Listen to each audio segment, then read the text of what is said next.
नमस्कार, मैं हूं सुधीर चौधरी और डीएनए में आपका स्वागत है। कल अयोध्या में राम मंदिर का भूमि पूजन होगा और इस घड़ी का इंतजार देश के करोड़ों लोग कई दशकों से कर रहे हैं। इस भूमि पूजन को लेकर क्या तैयारियां चल रही हैं और ये पल भारत के इतिहास में एक नया पड़ाव साबित होगा, ये सब आज हम आपको अयोध्या से आई शानदार तस्वीरों के जरिए समझाएंगे, क्योंकि अयोध्या में इस समय दिवाली जैसा माहौल है।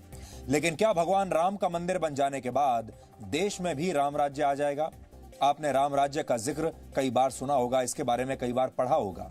महात्मा गांधी हमेशा चाहते थे कि देश में राम राज्य आना चाहिए, लेकिन महात्मा गांधी पर अपना कॉपीराइट समझने वाली कांग्रेस पार्टी और उसके कई नेता हमेशा भगवान राम के अस्तित्व पर सवाल उठाते रहे। इसलिए आज हम आपको बताएंगे कि कैसे राम राज्य की अवधारणा ही राम के अस्तित्व का सबसे बड़ा प्रमाण है। हम आपको यह भी बताएंगे कि राम राज्य आखिर होता क्या है, इसमें राजा के क्या कर्तव्य होते हैं और प्रजा के क्या अधिकार होते हैं। हमारा ये विश्लेषण देखने के बाद आपको ये फैसला करने में आसानी होगी कि भारत राम राज्य के सपने के कितने करीब खड़ा है या फिर इससे कितना दूर है। भारत का हर आदर्श व्यक्ति भगवान राम की तरह बनना चाहता है, लेकिन जब भी जीवन में संकट आता है तो ज्यादातर लोग किसी चमत्कार की उम्मीद करने लगते हैं, परिश्रम नहीं करना चाहते, लड़ना नहीं चाहते। लेकिन एक संघर्षशील मनुष्य का जीवन जीने वाले श्री राम चमत्कारों के दम पर नहीं, बल्कि पुरुषार्थ, मर्यादा और अपने गुणों के दम पर भगवान कहलाए। इसलिए आज श्री राम के जीवन से प्रेरणा लेकर हम आपको बताएंगे कि किसी व्यक्ति को उसकी धन दौलत और उसकी ताकत नहीं, बल्कि उसके गुण महान बनाते हैं, उसके गुण उसे वीर बनाते हैं। और इसके बाद हम श्री राम की उस सॉफ्ट पावर की बात करेंगे जिसके दम पर भारत पूरे एशिया को एक सूत्र में बांध सकता है और इन सभी देशों का नेतृत्व कर सकता है। श्री राम का जीवन किसी सुपर हीरो से कम नहीं था, लेकिन आजकल के बच्चे और युवा फिल्मी सुपर हीरोज की दुनिया में खोए रहते हैं। इसलिए आज हम ये भी देखेंगे, इसका भी विश्लेषण करेंगे कि क्या श्री राम इस पीढ़ी के असली सुपर हीरो बन सकते हैं।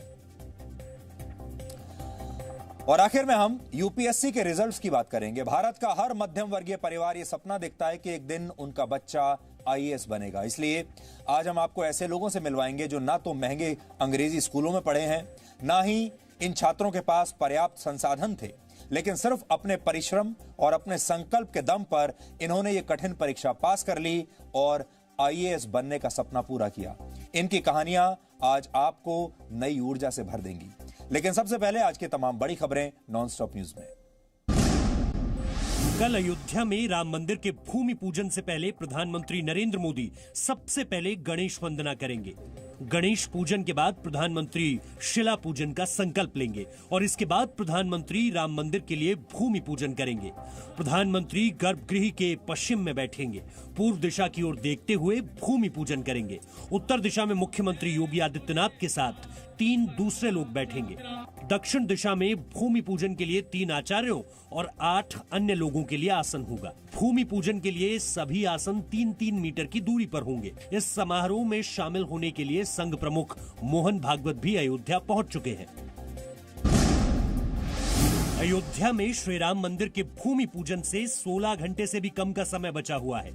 भूमि पूजन के लिए प्रधानमंत्री बुधवार को सुबह 9:35 पर दिल्ली एयरपोर्ट से अयोध्या के लिए रवाना होंगे। सुबह 10:35 पर प्रधानमंत्री का विमान लखनऊ पहुंचेगा। 10:40 पर प्रधानमंत्री लखनऊ से अयोध्या रवाना होंगे और सुबह 11:30 पर श्री राम मंदिर के भूमि पूजन के लिए अयोध्या पहुंच जाएंगे।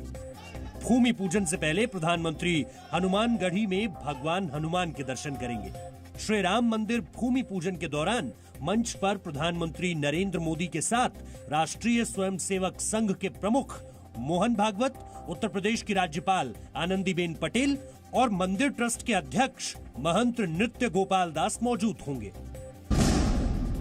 श्री राम मंदिर निर्माण आंदोलन में अहम भूमिका निभाने वाले बीजेपी के वरिष्ठ नेता लाल कृष्ण आडवाणी ने अयोध्या में भूमि पूजन के दिन को ऐतिहासिक बताया है। श्री राम मंदिर का भूमि पूजन हो रहा है। निश्चय ही केवल मेरे लिए ही नहीं, बल्कि समस्त भारतीय समुदाय के लिए ये क्षण ऐतिहासिक है और भावपूर्ण भी। लाल कृष्ण आडवाणी ने कहा कि श्री राम जन्मभूमि पर भव्य मंदिर का निर्माण बीजेपी का सपना था। श्री राम जन्मभूमि पर श्री राम के भव्य मंदिर का निर्माण भारतीय जनता पार्टी का एक स्वप्न रहा है और मिशन भी। अयोध्या में कल होने वाले श्री राम मंदिर भूमि पूजन से पहले आज देश भर में लोगों ने दिए जलाए और आतिशबाजी की। अयोध्या में रोशनी की गई और लोगों ने दिए जलाकर अपनी खुशी जताई। सरयू तट रोशनी में जगमगाता दिखा। उत्तर प्रदेश के मुख्यमंत्री योगी आदित्यनाथ ने लखनऊ में अपने मुख्यमंत्री आवास पर दिए और मोमबत्ती जलाई और आतिशबाजी की। मध्य प्रदेश की राजधानी भोपाल में भी लोगों ने दिए और मोमबत्ती जलाई और आतिशबाजी की। अयोध्या में श्री राम मंदिर भूमि पूजन पर जी न्यूज की बड़ी कवरेज लगातार जारी है। जी न्यूज स्टूडियो में बने श्री राम मंदिर से लेकर अयोध्या में जी न्यूज के श्री राम केंद्र तक बड़ी कवरेज संतों को भी पसंद आ रही है। अयोध्या में श्री राम जन्मभूमि कार्यशाला में भी साधु संत जी न्यूज की कवरेज को लगातार देख रहे हैं। हूबहू वही आपने मॉडल तैयार किया है जो मॉडल अयोध्या की नगरी में भगवान श्री राम के लिए तैयार होने जा रहा है। 3 सालों में वो मॉडल जी न्यूज ने सबसे पहले विश्व को दिखाया है। जी न्यूज की कवरेज से मशहूर कथावाचक, संत और गायक लगातार जुड़ रहे हैं। कल भूमि पूजन और प्रधानमंत्री नरेंद्र मोदी के अयोध्या दौरे पर पल पल की जानकारी आप सुबह 5 बजे से ही जी न्यूज पर देख सकते हैं। महाराष्ट्र के पर्यावरण मंत्री आदित्य ठाकरे ने सुशांत सुसाइड केस में बयान दिया है। आदित्य ने ट्वीट कर कहा कि उन पर झूठे आरोप लगाए जा रहे हैं और किसी के पास उनके खिलाफ सबूत हो तो पुलिस को सौंपें। आदित्य ने ट्वीट में लिखा कि विपक्ष इस मामले में बेहद निचले स्तर की राजनीति कर रहा है और ठाकरे परिवार खामोश बैठने वाला नहीं है। शिवसेना ने नीतीश सरकार के सुशांत सुसाइड केस की सीबीआई जांच की सिफारिश का विरोध किया है। शिवसेना ने कहा बिहार में चुनाव है, इसीलिए सुशांत केस में राजनीति हो रही है। रहस्य क्या है कि बार बार सीबीआई को दीजिए, सीबीआई को दीजिए। ये सीबीआई को इतना ही काम है क्या? अगर आपको लगता है कि बिहार की राजनीति से ये मुद्दा जुड़ जाए तो मुझे लगता है कि आप संवेदनाहीन हो गए हैं। कांग्रेस ने भी सुशांत केस की सीबीआई जांच की सिफारिश का विरोध किया है। कांग्रेस ने कहा है सीबीआई जांच की सिफारिश करके नीतीश ने संविधान विरोधी काम किया है। जिम्मेवारी है कि वो प्रदेश की पुलिस से कांटेक्ट करें, उनका सहयोग लें, ये नहीं कि कानून और संविधान की धज्जियां उड़ा दें। आरजेडी ने कहा कि वो शुरू से ही इस केस में सीबीआई जांच की मांग कर रही है, लेकिन इस केस में सीबीआई जांच कोर्ट की निगरानी में होनी चाहिए।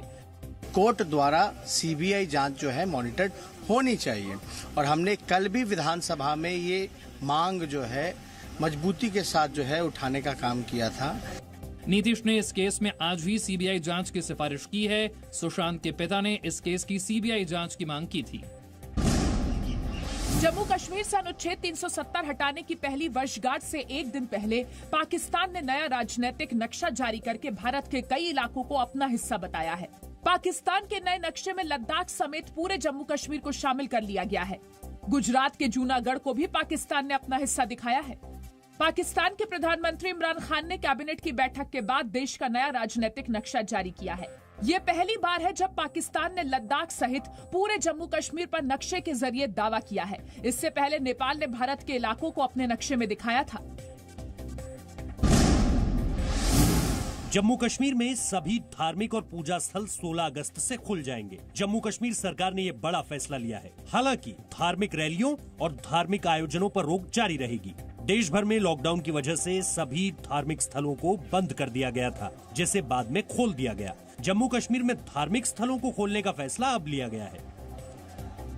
पेट्रोलियम मंत्री धर्मेंद्र प्रधान कोरोना वायरस से संक्रमित हो गए हैं। कोरोना जांच रिपोर्ट पॉजिटिव होने के बाद धर्मेंद्र प्रधान को मेदांता अस्पताल में भर्ती कराया गया है, जिसकी जानकारी उन्होंने खुद ट्वीट कर दी। गृह मंत्री अमित शाह के बाद धर्मेंद्र प्रधान मोदी सरकार के दूसरे मंत्री हैं जो कोरोना से संक्रमित हुए हैं। भारत में अब एक दिन में संक्रमित होने वालों की संख्या दुनिया में सबसे ज्यादा हो गई है। बीते 24 घंटे में कोरोना वायरस से संक्रमण के 52,050 नए मामले आए और 803 लोगों की मौत हुई। देश में अब तक 18,55,745 लोग संक्रमित हो चुके हैं, जिनमें से 12,30,509 लोग ठीक हो चुके हैं। 38,938 लोगों की अब तक कोरोना से